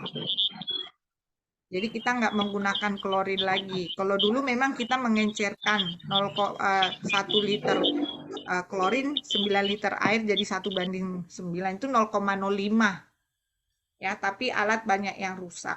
Nah, jadi kalau mau menggunakan silahkan, tapi dia menggunakan harus pengencerannya, tapi dia sifatnya bisa merusak alat, Bu, seperti itu.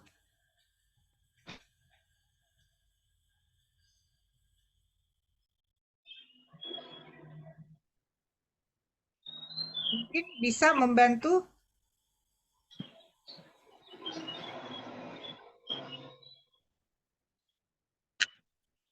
Baik, gimana Bu Marfaiza? Sudah jelas ya?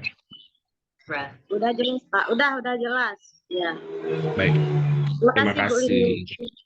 Ya, Ya, mungkin sama. kita ke Bu Satriani. Mau nggak Bu Satriani? Boleh dibuka kameranya Bu Satriani? Ini Satriani Silaban bukan sini. Satriani.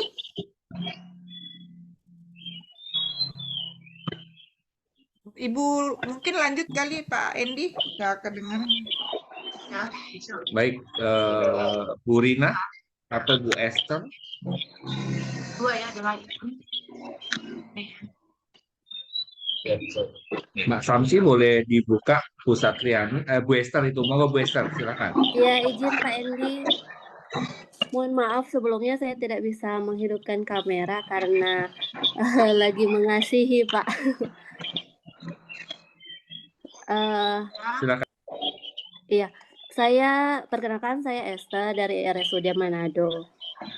Izin bertanya buat Ibu Lindu, di rumah sakit kami kan Bu baru ya, apalagi untuk CSSD-nya kami belum, istilahnya masih mulai menata dari layout dan sebagainya. Nah, untuk awal ini proses kami sterilisasi, kami kerjasama dengan rumah sakit yang sudah ada CSSD-nya. Nah, yang menjadi pertanyaan saya, untuk prosesnya, apakah dari tahap precleaning, kemudian cleaning dan purchase di rumah sakit kami, atau bisakah kami istilahnya mengantar peralatan dan instrumen yang masih kotor ke rumah sakit yang ada MOU-nya dengan kami? Apakah secara PPI bisa masih kotor kita bawa, atau apakah sudah purchase baru kita bawa ke rumah sakit yang ada MOU-nya? Kemudian untuk yang pertanyaan kedua mengenai sterilisasi tambahan di ruang area beresiko tinggi, kan untuk sinar UV sudah tidak diperbolehkan.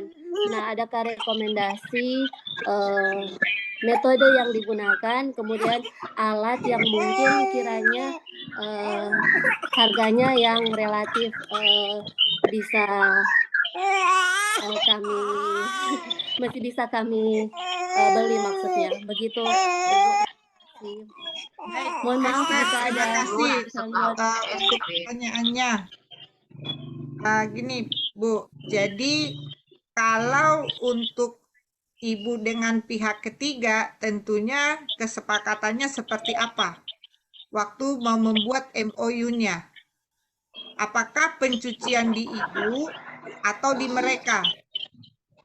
Kalau dikatakan secara PPI mengantarkan ke sana yang kotor memang tidak sesuai PPI. Kalaupun harus sesuai berarti Ibu harus ditaruh di tempat yang tertutup. Pertanyaan saya kembali, kalau Ibu melakukan dekontaminasi di rumah sakit Ibu, apakah ada tempat pemrosesan alatnya, dekontaminasinya? Apakah sudah memenuhi standar ruang dekontaminasinya? Nah, ini kembali lagi kepada hasil daripada perjanjian kerjasama dengan rumah sakit setempat. Ya, kalau memang perjanjiannya mereka harus diantarkan mereka yang melakukan dari mulai pre-cleaning atau dekontaminasi sampai sterilisasi, berarti pada saat rumah sakit Ibu Esther mengantarkan harus benar-benar tertutup, ya, tidak boleh ada terbuka sedikit pun dan dia tidak boleh ada kontaminasi yang lain. Nah, resikonya seperti apa? Nah, itu kalau sesuai prinsip PPI memang tidak dianjurkan, tapi kembali lagi seperti apa perjanjian kerjasama. Kalau mau dilakukan proses dekontaminasi di rumah sakit Ibu, Ibu perhatikan apakah sudah sesuai dengan standar, apakah ada SPO-nya terhadap pemrosesan alat dari mulai pra pembersihan atau perendaman, pencucian, sampai nanti pengeringan. Nah, silahkan seperti itu Bu. Kalau Ibu baca dulu perjanjian kerjasamanya seperti apa. Kalau memang di ruangan, kalau prinsip PPI nggak mungkin kita bawa yang kotor berdarah-darah ke rumah sakit lain. Seperti itu ya Bu. Nah, tapi seperti apa hasil kesepakatan kerjasama, saya kan nggak paham Bu. Jadi mungkin dibaca, kalaupun dilakukan dekontaminasi, berarti alat atau ruang dekontaminasinya harus memenuhi minimal ada di situ perendaman, pencucian, dan pengeringan sampai nanti dikirim dia distribusi ke rumah sakit yang berikutnya. Nah, untuk area beresiko tinggi, UV tidak disarankan. Tapi ada kalau Ibu Esther baca di PMK 27 tahun 2017, di situ ada menggunakan dry mist. Tapi yang perlu Bapak Ibu perhatikan, dry mist ini sering sekali orang berpikir setelah dry mist tidak diapa-apain lagi. Padahal kalau setelah dilakukan dry mist juga harus tetap dibersihkan. Sebenarnya yang paling tepat adalah dengan melakukan general cleaning. Kalau ada tumpahan darah, lakukan seperti penanganan spill kit. Seperti itu sih Bu Esther untuk kita kalau di PMK 27 memang ada disarankan untuk yang ruangan isolasi TB menggunakan dry mist. Tapi setelah di dry mist juga harus dibersihkan lagi. Jangan sisa-sisa dry mistnya basah-basah didiamkan juga. Itu percuma. Tetap harus dilakukan pembersihan. Jadi sebenarnya lebih bagus kalau menggunakan general cleaning seperti itu. Nah, kalau untuk alat memang ada rekomendasi daripada si PMK 27 menggunakan dry mist itu, tapi dibaca lagi dry mistnya itu apakah dia meninggalkan residu. Kalau ada meninggalkan residu berarti kita harus melakukan pembersihan lagi. Seperti itu Bu Esther, semoga bisa membantu menjawab. Ya, terima kasih Bu Lindu untuk pencerahannya. Ibu izin menanggapi yang CSSD. Memang kalau di kami untuk area dekontaminasi belum tersedia dan belum memenuhi standar. Berarti kami untuk saat ini untuk MOU juga Bu, karena baru saya juga belum sempat lihat di manajemen untuk MOU-nya seperti apa. Berarti untuk saat ini kami mengirim ke rumah sakit yang ada MOU-nya masih dalam bentuk instrumen kotor. Ditaruh di box, apakah harus diisi di kantong plastik kuning, Bu, atau di dalam box saja tidak apa-apa, Bu? Baik Bu Esther, kalau ngapain dia ke plastik kuning Bu? Dia kan jadi pakai di kontainer tertutup, dia kedap, jangan sampai dia nanti dibawa tumpah-tumpah kemana-mana. Jadi dia taruh di tempat wadah tertutup. Ya kalau mau bawa pakai plastik, ya plastik biasa boleh, tapi atau pakai tempat apalah. Jangan gak usah plastik kuning, ngapain di plastik kuningin, orang dia di dalam kok yang berdarah-darahnya. Iya, karena memang kalau infeksi kan kita identik dengan plastik kuning. Jadi saya pernah lihat di rumah sakit lain seperti itu, Bu, diisi di plastik kuning, kemudian diisi lagi di box atau kontainer Nah, begitu, Bu. berarti sekarang kembali lagi Bu Esther, kalau yang plastik kuning itu limbah yang terkontaminasi. Nah, apakah si tempatnya itu berdarah-darah di luar? Iya, Bu.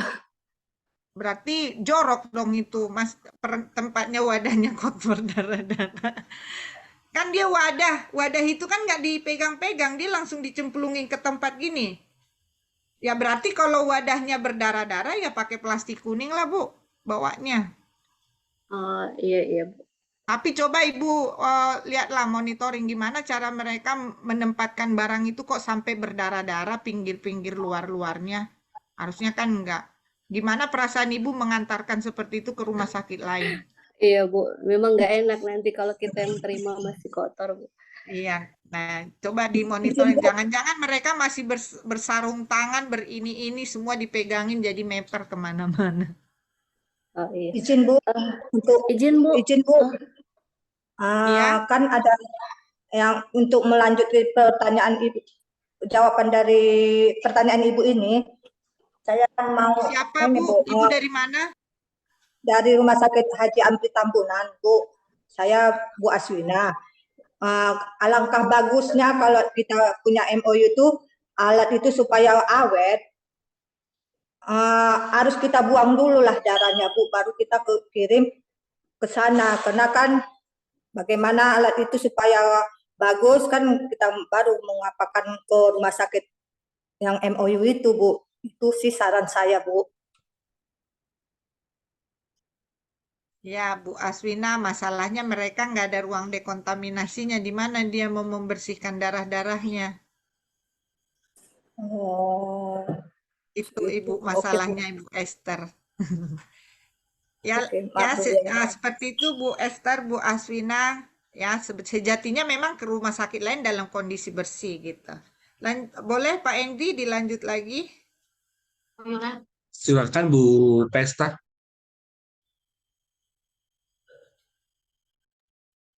Pesta, Helen, Sinaga udah lama nggak ketemu. Apa kabarmu, Pesta? Mana suaramu? Kok nggak ada suaramu?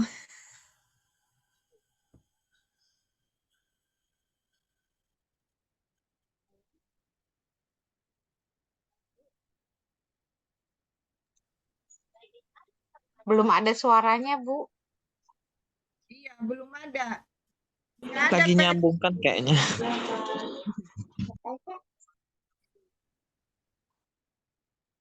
Coba di chat room kalau nggak yang lain dulu, yang lain boleh yang atau mungkin beralih ke chat room dulu, Pak Endi, adakah yang bertanya di chat room?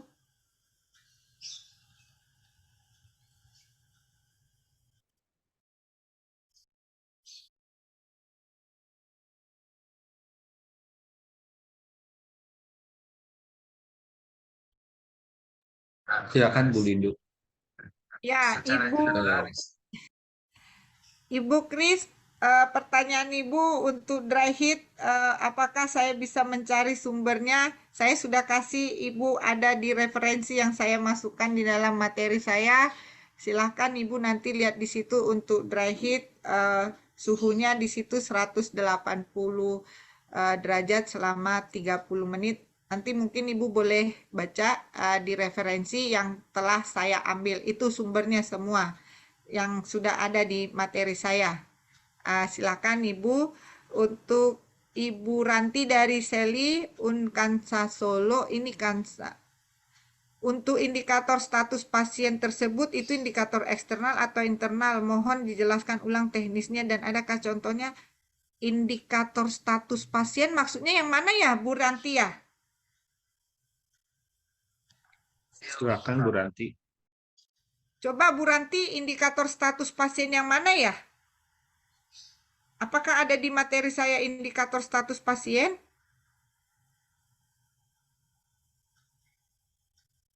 Bu Ranti? Bu Ranti silakan. Bu Ranti yang mana ya?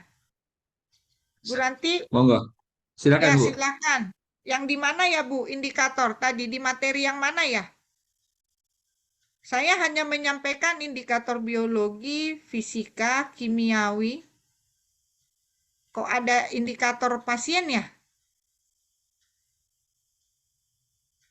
Suaranya nggak jelas, Bu. Tadi saya sampaikan kalau terjadi kasus IDO, itu kita lihat nanti dari indikator di status pasien. Di status di rekam medis, maksudnya Ibu. Di rekam medisnya pasien, di statusnya itu kita lihat indikator biologi alat tersebut, apakah ada perubahan atau tidak. Kalau dia tidak berubah, berarti memang alatnya waktu itu tidak layak. Kan kalau indikator biologi itu kan kalau dia masuk ke laboratoriumnya menyatakan layak. Nah, pada saat terjadi kasus IDO atau infeksi daerah operasi, itu indikator biologinya ada yang kami masukkan di dalam status pasien. Maksud saya status pasien di sini adalah rekam medis, bukan internal eksternal. Jadi direkam medis. Jadi kalau terjadi kasus IDO, kami lihat indikator biologinya. Ini dia pakai alat yang tanggal berapa, yang bulan berapa, indikatornya sesuai apa enggak. Kalau dia sesuai, berarti IDO-nya bukan dari alat. Itu loh Bu maksudnya. Jadi status pasien yang di sini maksud saya rekam medis. Enggak kedengaran suara Ibu.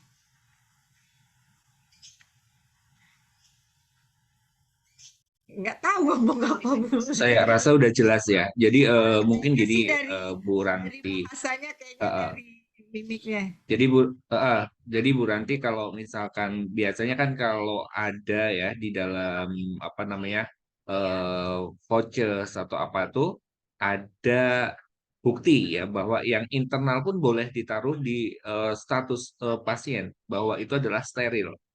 Ya, jadi keadaannya itu steril, monggo nanti ditaruh di situ, ditempel sehingga itu menjadi kata Pak Bu Lido benar.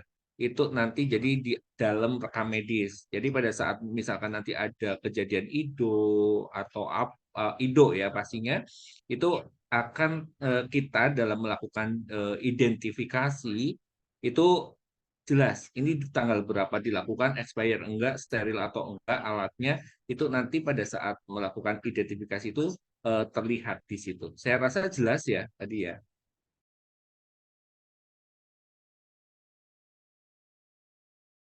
Ada lagi Pak Endi?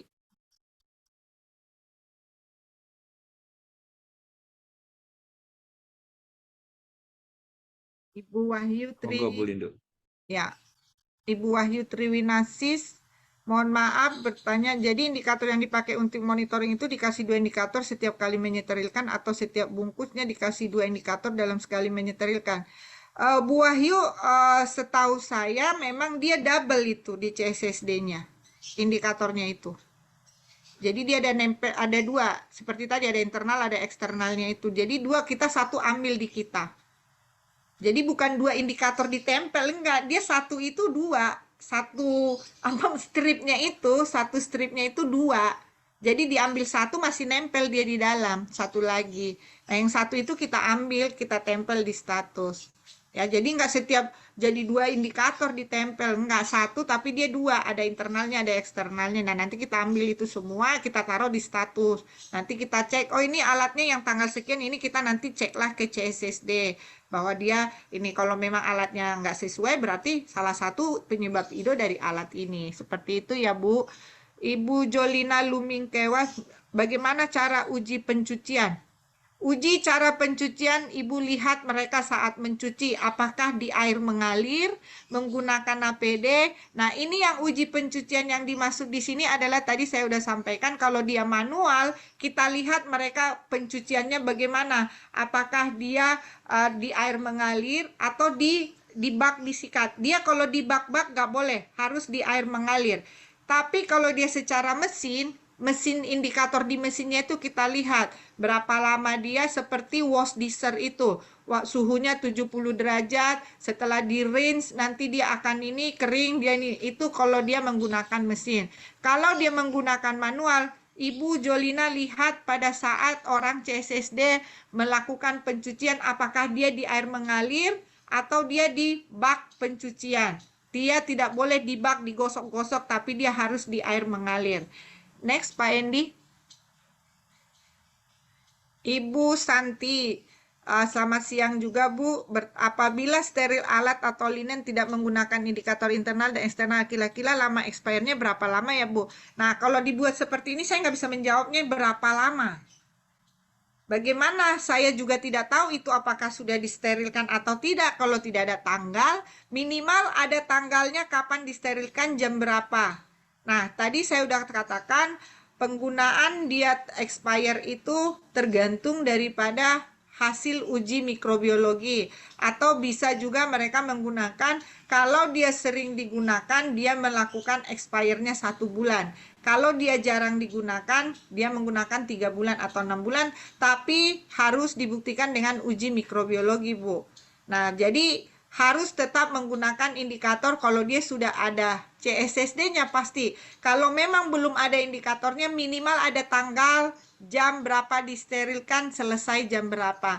Tapi kita tidak tahu apakah itu steril apa tidak karena tidak ada indikatornya. Jadi harus ada Ibu beli indikatornya biar kita lebih paham. Ibu Yuli dari Hermina Jogja, untuk uji hasil pencucian menggunakan apa dan bagaimana caranya? Tadi sudah menjawab ya, pencucian menggunakan apa?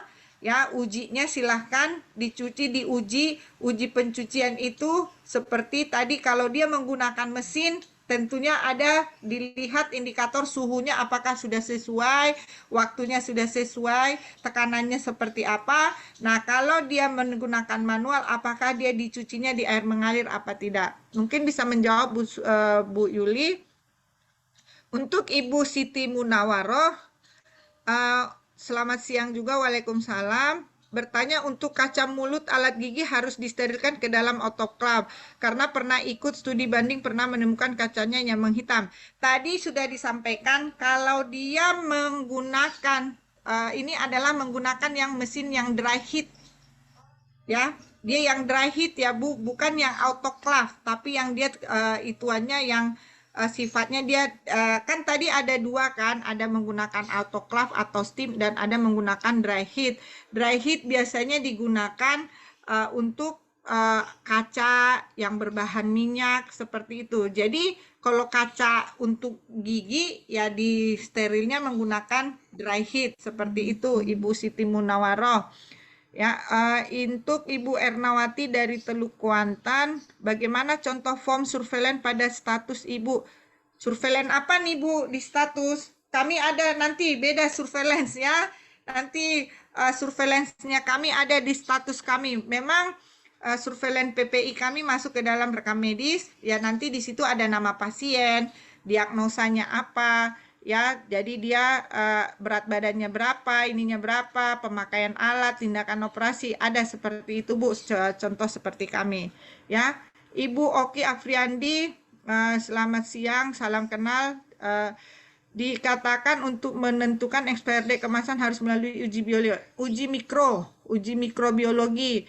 Nanti Bapak Ibu ambil rendam yang disimpan 1 bulan, yang disimpan 2 bulan, yang disimpan 3 bulan atau 6 bulan, cari kalau dia semua masih steril berarti dibuat seperti di tempat kami dari hasil uji mikrobiologi kami yang 1 bulan itu kami ambil yang sering dipakai, berarti instrumen bedah yang sering dipakai itu kami bikin expire-nya 1 bulan. Kalau yang kapas lidi sama kasa yang ukuran juga, ukuran yang mana? Yang ukuran yang isi 3, 5, 10, yang mana yang paling sering? Nah, ini berapa bulan? Itu kami hasil uji mikro kami berani menyatakan bahwa itu expired, tapi secara umumnya kami buat yang sering dipakai yang 1 bulan. Ya, mungkin harus CSSD-nya sekali-sekali melakukan uji mikro terhadap alat. Kami ke UI ya, ke UI melakukannya, mereka datang melakukan uji swab. Jadi kami kasih rendam alat yang 1 bulan, 2 bulan, 3 bulan dan 6 bulan. Ya, seperti itu. Jadi nanti setiap tahun lakukan, itu sudah masuk ke dalam program daripada CSSD. Ibu atau Bapak Afriati, Bakti Yuda, kalau terkontaminasi HBsAg reaktif berapa lama perendamannya? Di saya perendaman desinfektan 2 jam. Apakah efektif? Ibu Afriati, mau dia HIV, mau dia HBsAg positif, hepatitis C itu sama penata laksanaannya semua. Lakukan pre-cleaning, cleaning sampai desinfeksi dan atau sterilisasi. 2 jam mungkin produknya Ibu. Saya sudah ingatkan penggunaan perendaman atau DTT desinfeksi itu sesuai dengan produk yang Ibu pakai, berapa lama dia dibaca di situ ya Bu. Kalau dikatakan apakah efektif, saya tidak tahu Ibu menggunakan desinfektan apa. Ya, seperti itu. Nah, jadi kalau untuk HBsAg reaktif, dia kan penularannya bloodborne ya Bapak Ibu, HIV, ya mau dia pasien HIV, operasi, pasien hepatitis, operasi, tidak ada perbedaannya. Karena darah itu semua kita anggap infeksius ya. Next. Oke, sudah. Si Pesta tadi ada kali Pak Endi di chat room. Kelewat tadi dia. Ya, Ibu Pesta. Di Kak Pesta ada di ini apa namanya? Chat room ya? Ya, chat room. Saya mau tanya sekarang di puskesmas. Oh, Pesta sekarang di puskesmas. Pantesan nggak pernah ikut kita lagi dia Pak Endi. Jangan bingung Bu Pesta. Instrumennya disterilkan, kadang-kadang bisa dipakai nggak steril. Kita mau akreditasi, saya bingung mulai dari mana, semua amburadul sangat jauh dari prinsip PPI. Bu Pesta, baca dulu pedoman teknis PPI. Ya, baca lagi biar bisa mulai dari mana. Semua mulai perendaman, pencucian, steril, desinfeksi.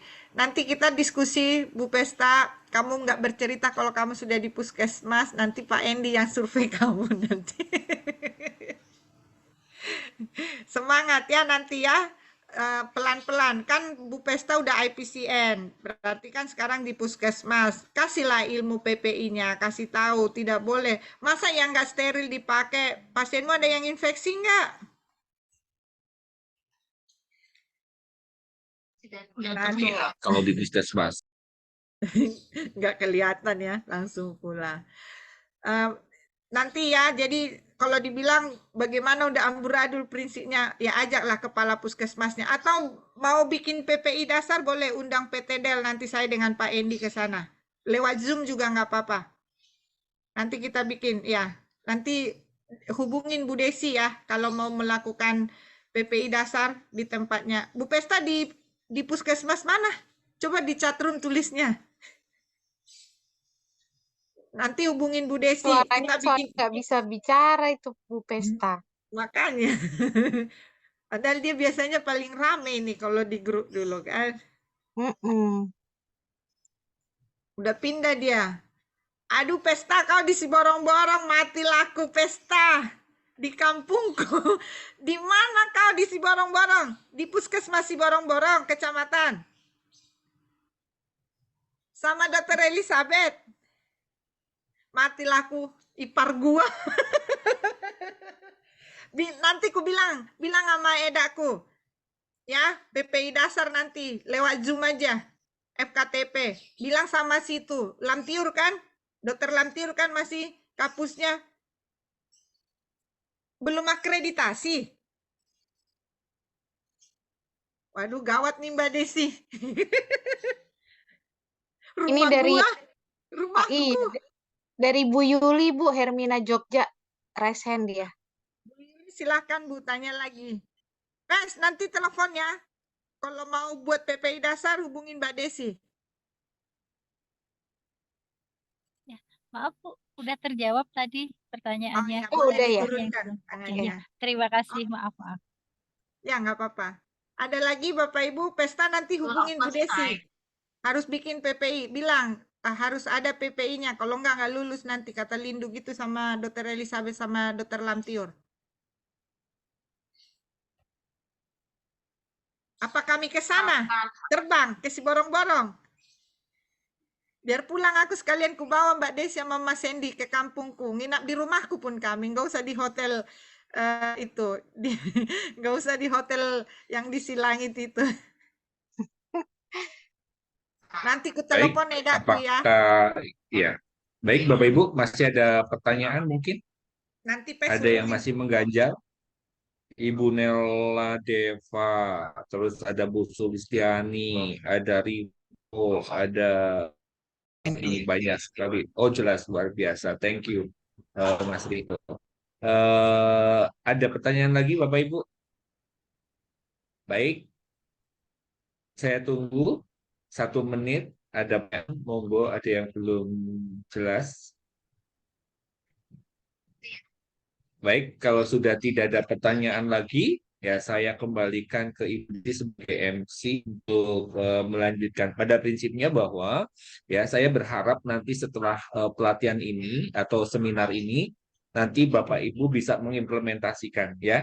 Kalau memang ada kesulitan, monggo kami bisa di WA, kami ada di grup, jadi kami siap untuk berbagi sama Bapak Ibu semuanya.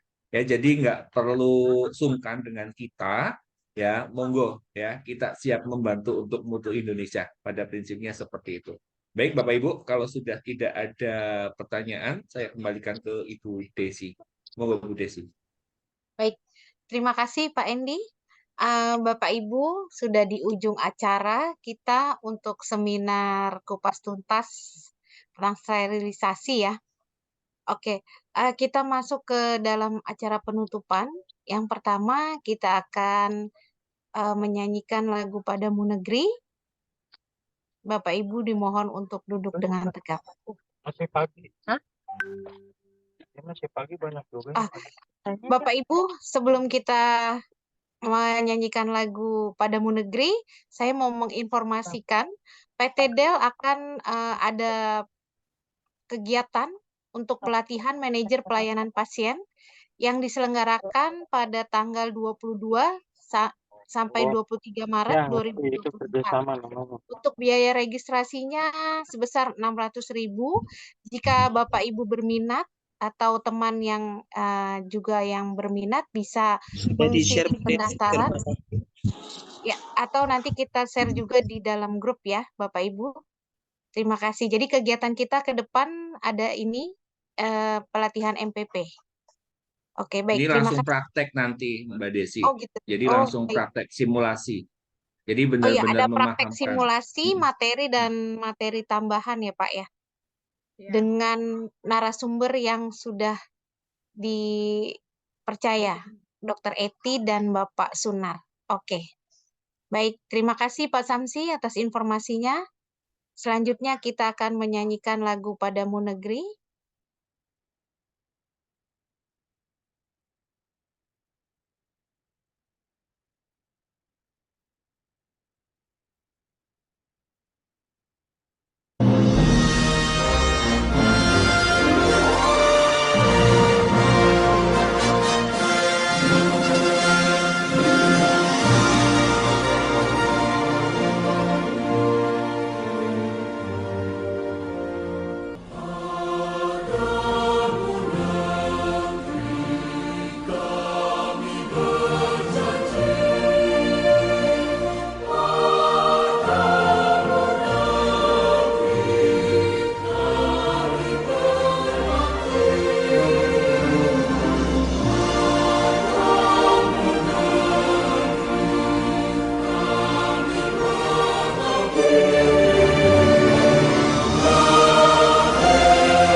Ya, selanjutnya penutupan yang akan disampaikan oleh Ibu Linduati Kristina untuk Bu Lindu sebagai Direktur PT Del, dipersilakan. Baik, terima kasih. Selamat siang Bapak Ibu. Kembali kami mengucapkan terima kasih atas partisipasinya dalam kegiatan seminar. Semoga apa yang kami sampaikan pada siang hari ini semoga bermanfaat. Mohon maaf bila ada kekurangan dari mulai registrasi sampai pelaksanaan. Kami mohon maaf. Semoga kegiatan ini bisa bermanfaat. Dan ada mungkin nanti silahkan Bapak Ibu kalau mau keluar dari grup boleh, mau ada grup juga silahkan, nanti di grup akan ada informasi-informasi selanjutnya. Mungkin teman-teman di sini yang IPCN kedepannya insya Allah bulan April ya Mbak Desi, kita akan melakukan pelatihan tenaga pelatih kesehatan yang sertifikasi Kemenkes, kami lagi urus izin sertifikatnya, semoga bisa biar kita bisa melakukan. Nanti akan kami share flyernya agar teman-teman IPCN bisa melakukan kegiatan atau di tempat masing-masing. Itu sekilas info, nanti akan kami bersih.